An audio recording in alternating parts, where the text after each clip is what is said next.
Hermanos y hermanas, ruego fervientemente que el Espíritu Santo nos enseñe a todos individualmente y de manera poderosa, a manera que nos enfocamos en Él, de quien es esta obra. Muchos años atrás participé en una reunión de capacitación en la que la autoridad presidente era el Elder Maxwell. Durante su instrucción, el Elder Maxwell hizo una declaración que me impresionó profundamente. Él dijo: no podría haber habido expiación si no fuera por el carácter de Cristo. Cuando regresé a casa, esta penetrante declaración se convirtió en el tema principal de mi estudio, mi meditación y oración. Leí el Nuevo Testamento y el Libro de Mormón varias veces, centrándome en la pregunta: ¿cuál es el carácter de Cristo? Además, procuré aprender acerca de la palabra carácter, la relación que existe entre el carácter de Cristo y la expiación y lo que implica dicha relación para cada uno de nosotros como discípulos. El diccionario de la Real Academia Española indica que la palabra carácter se define como una señal o marca que se imprime, pinta o esculpe, o como un signo de escritura. Sin embargo, las definiciones que considero más relevantes dicen que es el conjunto de cualidades o circunstancias propias de una cosa, persona o raza. También habla acerca de la firmeza. Escuchen esto: cualidades morales que se desarrollan de forma grande. Entonces, el carácter se refiere a las cualidades morales de una persona que se viven de manera consciente y constante. Es interesante señalar que la palabra carácter en la guía de las escrituras en inglés tiene muchas referencias a temas como la honradez, el honor y la integridad. Tal como se describe en los discursos sobre la fe, una de las tres cosas necesarias a fin de que cualquier ser inteligente y racional ejerza fe en el Padre y el Hijo para obtener vida eterna y salvación es la idea correcta de su carácter, perfección y atributos. Por tanto, el nombre, el carácter y la expiación del Señor Jesucristo nos conducen al Padre y son la base y la fuente última de un potente cambio en el corazón, de un fuerte testimonio, de una conversión más profunda y de un discipulado fiel. El aumentar nuestro saber sobre el carácter del Salvador es el primer paso esencial para recibir el poder de su palabra en nosotros y para verdaderamente venir a Cristo. En un discurso impartido a educadores religiosos del CEI en febrero de 1995, el Elder Maxwell específicamente relacionó el carácter de Cristo con el sacrificio expiatorio infinito y eterno.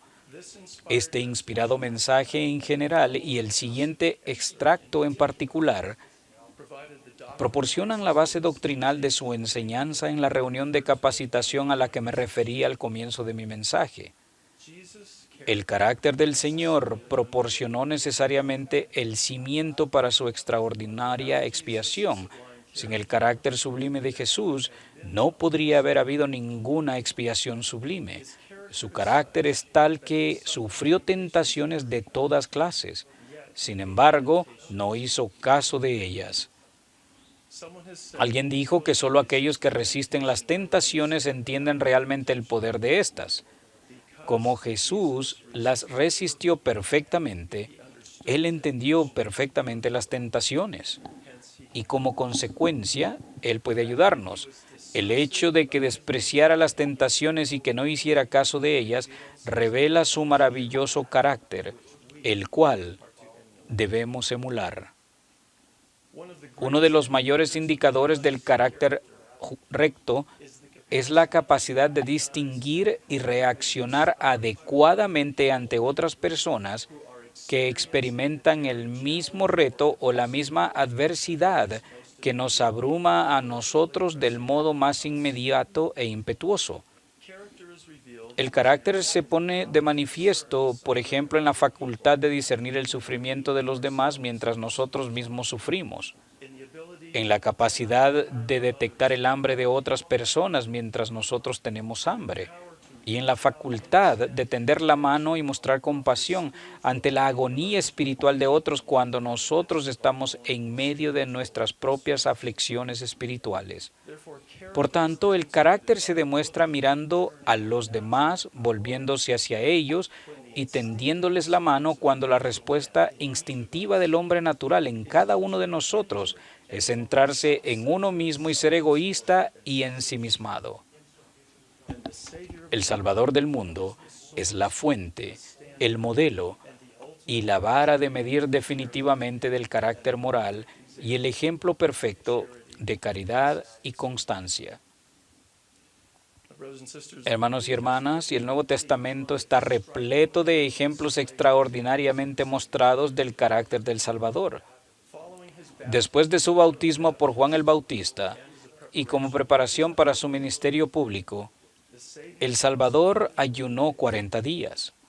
Fue tentado a sí mismo por el adversario a utilizar su poder supremo de forma inapropiada para satisfacer deseos físicos, mandando a las piedras que se convirtieran en pan para conseguir fama, arrojándose desde el pináculo del templo y obtener riquezas, poder y prestigio a cambio de postrarse ante el tentador y adorarlo.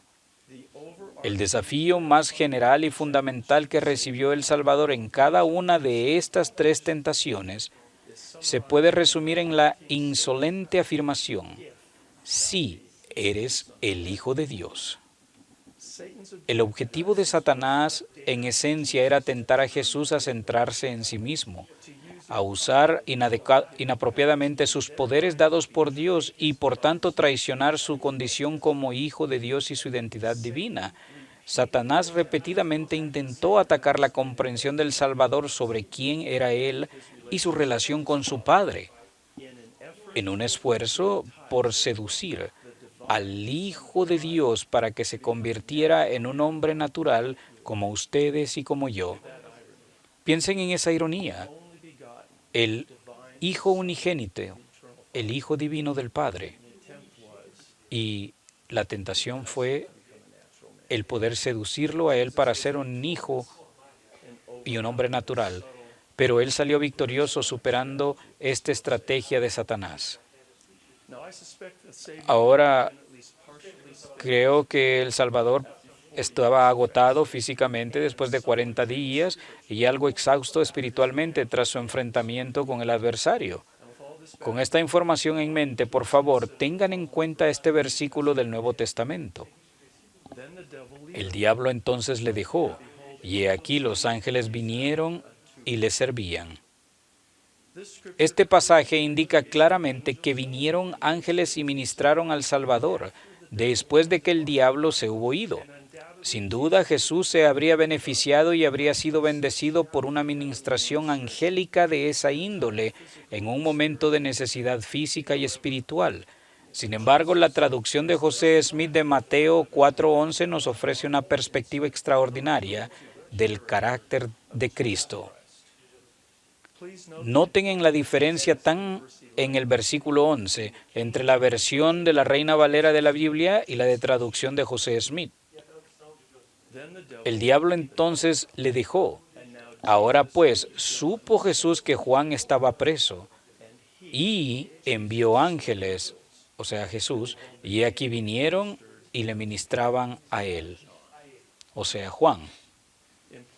Es importante señalar que las revisiones que se encuentran en la traducción de José Smith realzan nuestra comprensión de este evento y revelan el carácter de Cristo, sus cualidades de rectitud y sus cualidades morales desarrolladas fuertemente y vividas consistentemente. No vinieron ángeles y ministraron al Señor. Lo que sucedió fue que en su propia aflicción espiritual, mental y física, Él envió ángeles a ministrar a Juan el Bautista. Comprueben que en medio de su propio desafío, se acordó de Juan y respondió adecuadamente, aunque Juan estuviese experimentando un desafío menor que el del Salvador.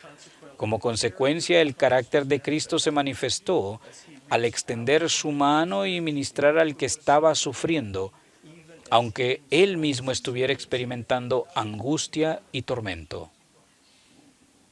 En circunstancias similares, ustedes y yo, como hombres y mujeres caídos y naturales, probablemente nos habríamos centrado en nosotros mismos, llenos de autocompasión y de egoísmo. Sin embargo, el carácter de Cristo, la capacidad constante de centrarse en otras personas y ministrar a los demás en medio de la aflicción, es el fundamento mismo del sacrificio infinito y eterno. En el aposento alto, la noche de la última cena, la misma noche en la cual padecería el mayor sufrimiento que haya tenido lugar en todos los mundos que Él ha creado bajo la dirección del Padre, Cristo habló acerca del Consolador y de la paz. Estas cosas os he hablado estando con vosotros, mas el Consolador, el Espíritu Santo, a quien el Padre enviará en mi nombre, Él os enseñará todas las cosas y os recordará todo lo que os he dicho.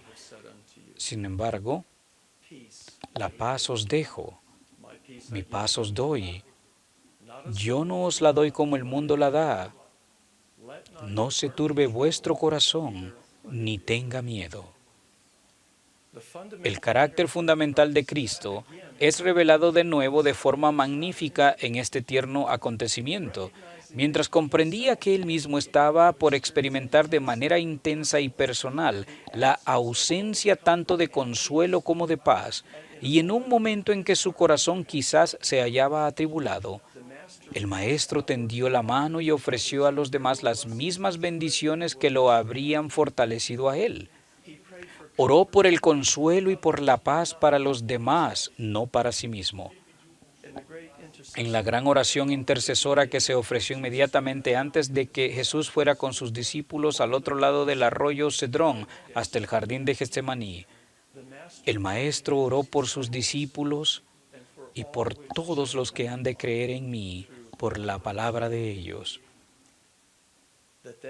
para que todos sean uno como tú, oh Padre, en mí y yo en ti, para que sean perfeccionados en uno, para que el mundo conozca que tú me enviaste y que los has amado a ellos como también a mí me has amado. Y yo les he dado a conocer tu nombre, y yo daré a conocer aún, para que el amor con que me has amado esté en ellos y yo en ellos. Me he preguntado esto una y otra vez de estos eventos que sucedieron tan cercanos al sufrimiento del Salvador en el jardín y a su traición. Me planteo repetidamente cómo podía él orar por el bienestar y la unidad de los demás inmediatamente antes de sus propias aflicciones. ¿Qué le daba la capacidad de buscar consuelo y paz para aquellos cuya necesidad era mucho menor que la suya? Mientras la naturaleza caída del mundo que él había creado se cernía sobre él, ¿cómo podía centrarse de manera tan total y exclusiva en las condiciones y los problemas de los demás? ¿Cómo pudo el Maestro tender la mano a los demás cuando un ser inferior se hubiera centrado en sí mismo? Nuevamente, la poderosa declaración del Elder Maxwell ofrece respuesta a cada una de esas preguntas. El carácter del Señor proporcionó necesariamente el cimiento para su extraordinaria expiación. Sin el carácter sublime de Jesús no podría haber habido ninguna expiación sublime. Su carácter es tal que sufrió tentaciones de todas clases. Sin embargo, no hizo caso de ellas. Jesús, que sufrió más que nadie, tiene la mayor compasión por todos nosotros que sufrimos muchísimo menos. En el jardín de Getsemaní, Jesús llevó los pecados con la desigualdad, con las debilidades, con las enfermedades y sufrimientos de todo el género humano por todo el tiempo y por toda la eternidad. Sudó grandes gotas de sangre por cada poro al sufrir para satisfacer las demandas de la ley eterna de la justicia. Piensen ahora en la escena en la que el Redentor se levantó de su terrible agonía y se encontró con una multitud. Mientras él aún hablaba, he aquí llegó una turba, Y el que se llamaba Judas, uno de los 12, iba delante de ellos, y se acercó a Jesús para besarlo. Entonces Jesús le dijo, Judas, ¿con un beso entregas al Hijo del Hombre? Y al ver los que estaban con él, lo que iba a suceder, le dijeron, Señor, ¿heriremos a espada? Y uno de ellos hirió a un siervo del sumo sacerdote y le cortó la oreja derecha.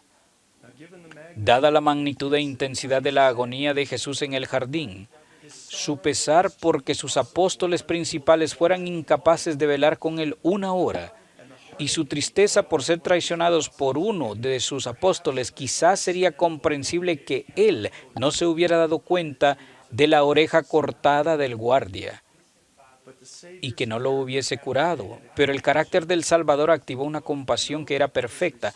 Fíjense en su respuesta a la herida del guardia. Entonces respondiendo Jesús dijo, dejad, basta ya. Y tocando su oreja, le sanó. El Salvador utilizó su poder superior para restaurar la oreja del guardia. Una demostración de divinidad que nunca usaría para sí mismo. Por tanto, el carácter de Cristo es centrarse en los demás con compasión y servicio cuando se enfrentan adversidades espirituales o dolor físico, aunque el hombre natural que hay en cada uno de nosotros se centraría en sí mismo, obsesionado con él, yo, y con él, interés propio. Aunque los relatos precedentes sean individualmente impresionantes, creo que es la constancia del carácter del Señor a lo largo de muchos episodios lo que resulta ser, en definitiva, lo más instructivo e inspirador. Además de los acontecimientos que hemos repasado hasta ahora, recuerden que cuando el Señor fue llevado al Calvario y comenzó la agonía de la crucifixión, Él imploró al Padre, perdónalos, porque no saben lo que hacen. Consideren cómo Jesús, mientras se hallaba colgado en la cruz, instruyó al apóstol Juan para que cuidara de su madre María. Recuerdan también que en medio de un insoportable dolor espiritual y físico, el Salvador tranquilizó a uno de los ladrones diciéndole, hoy estarás conmigo en el paraíso. A lo largo de su ministerio terrenal y sobre todo durante los acontecimientos que condujeron al sacrificio expiatorio y durante su propia expiación, el Salvador del mundo se centró en los demás, aunque el hombre o mujer natural dentro de la mayoría de nosotros se habría centrado en sí mismo. En la vida terrenal podemos procurar que se nos bendiga con los elementos esenciales de un carácter cristiano y cultivarlos tal como debe de ser.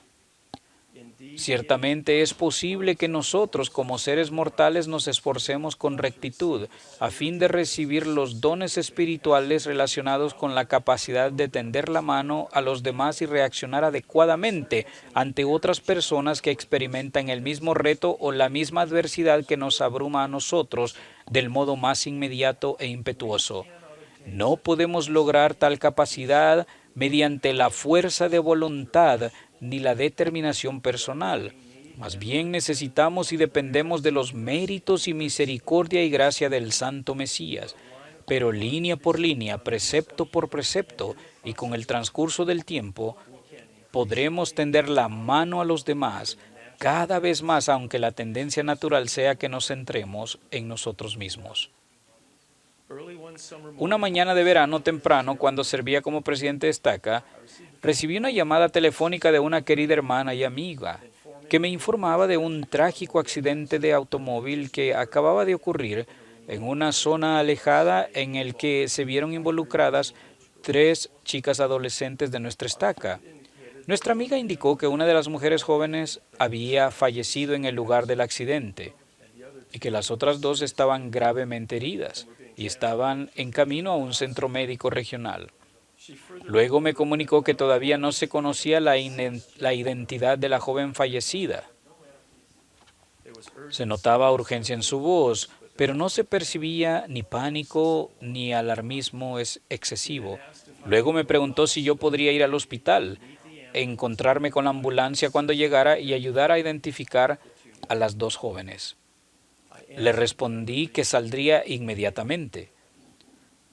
Durante nuestra conversación telefónica, mientras escuchaba tanto la información transmitida como la voz de nuestra amiga, me di cuenta gradualmente de dos cosas. Primero, la hija de esta amiga era una de las mujeres jóvenes involucradas en el accidente. Nuestra amiga vivía aproximadamente a 56 kilómetros del hospital y por tanto necesitaba la ayuda de alguien que viviera más cerca de la ciudad. Segundo, descubrí que la madre estaba utilizando dos teléfonos al mismo tiempo, uno en cada oído simultáneamente. Me di cuenta de que mientras hablaba conmigo, estaba conversando también con una enfermera de un pequeño hospital rural que había atendido en principio a las 3 víctimas del accidente. Nuestra amiga estaba recibiendo información actualizada sobre el estado de las mujeres jóvenes en el momento exacto en que me estaba informando sobre el accidente y solicitando mi ayuda. Hermanos y hermanas, entonces escuché una de las cosas más extraordinarias que haya oído en mi vida. Oí a la enfermera decir con voz apenas audible a esta fiel madre y amiga que la mujer joven que había fallecido en el lugar del accidente había sido identificada positivamente como su hija. No podía creer lo que estaba oyendo. Estaba escuchando a esta buena mujer en el momento preciso en que ella estaba recibiendo la noticia de la muerte de su preciada hija.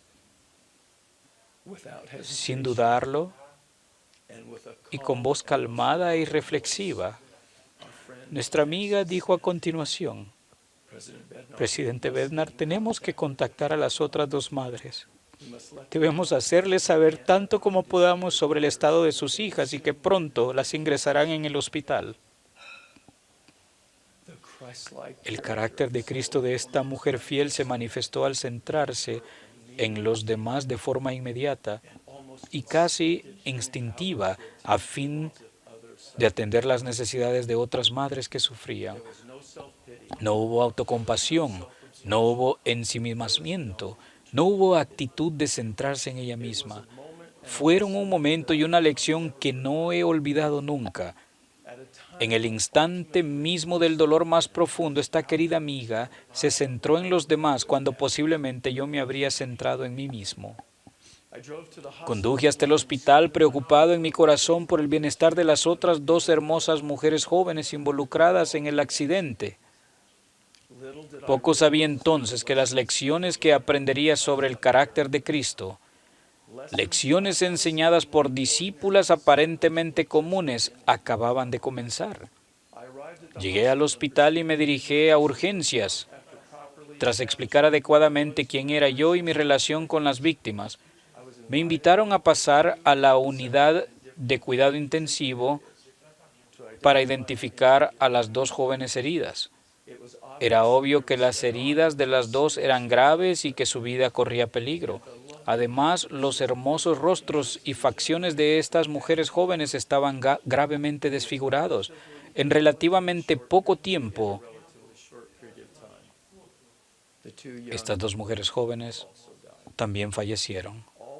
Estas tres mujeres jóvenes virtuosas, encantadoras y atractivas, que parecían tener tanta vida por delante, fueron llamadas de repente a su hogar con su Padre Celestial.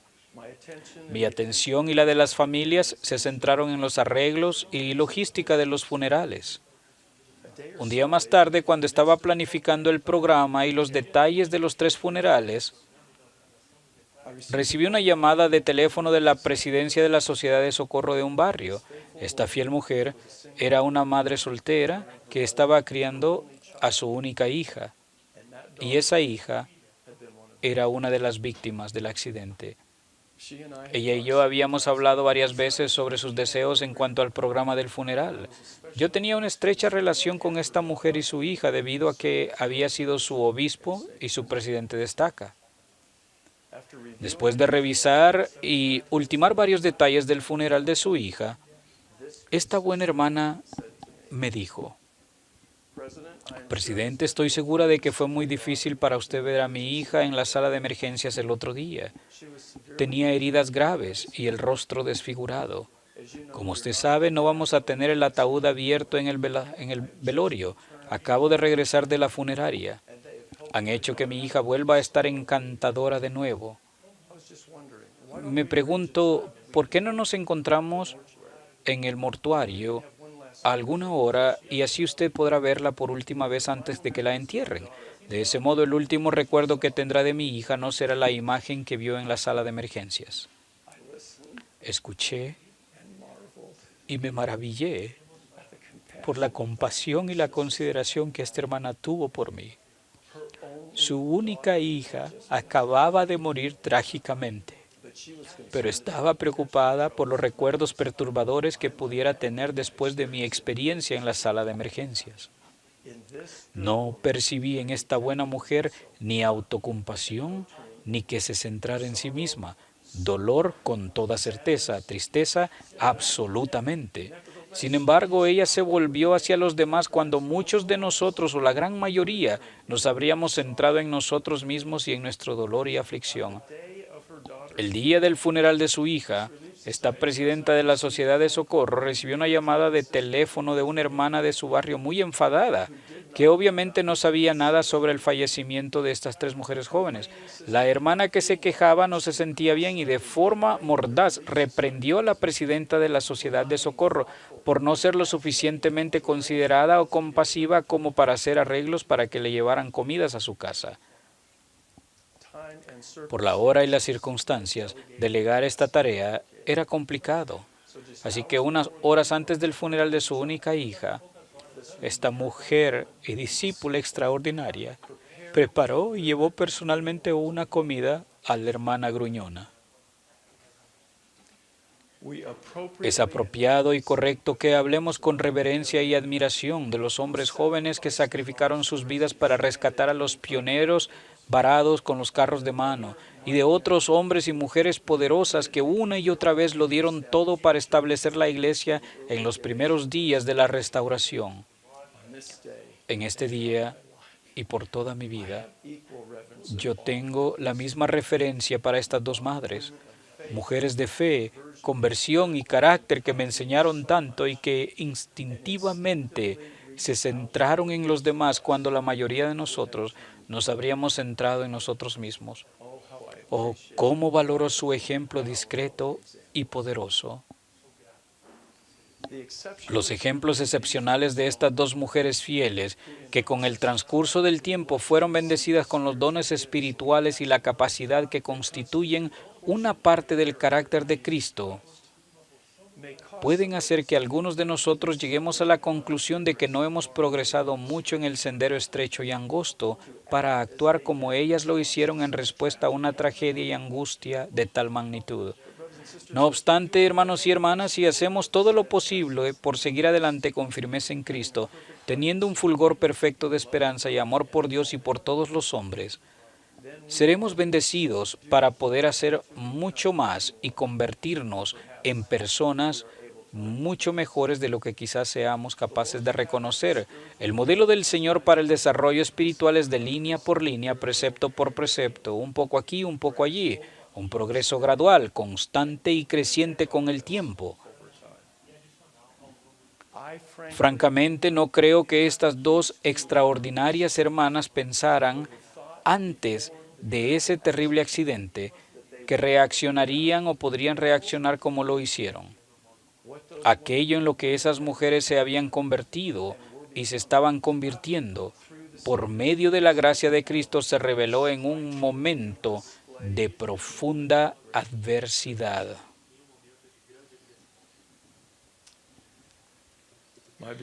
Mis queridos hermanos y hermanas, la hora de su misión ha llegado. Y ustedes pueden y harán lo que se les ha llamado a hacer por Él. Gracias a Él y con Él, ustedes pueden hacer esto. En la fortaleza del Señor, ustedes y nosotros podemos hacer todas las cosas. Yo ruego que el Espíritu Santo entregue este mensaje individualmente a sus corazones. Les invito a que no vean a otros presidentes de misión que estén aquí. Estoy seguro que ellos recibirán esa bendición y yo no. Yo ruego que el Espíritu Santo, si abren su corazón, les ayudará a entender que este mensaje en esta hora, en este día, es para ustedes individualmente y personalmente. Oh, cómo ruego que ustedes abran su corazón y entiendan este mensaje que es para ustedes. Yo me regocijo y declaro mi solemne testimonio de que Jesús es el Cristo y es el Hijo unigénito del Padre, y testifico que Él vive. Esta es la iglesia viviente de Jesucristo, porque Jesucristo vive. En su santo nombre, en el nombre de Jesucristo. Amén.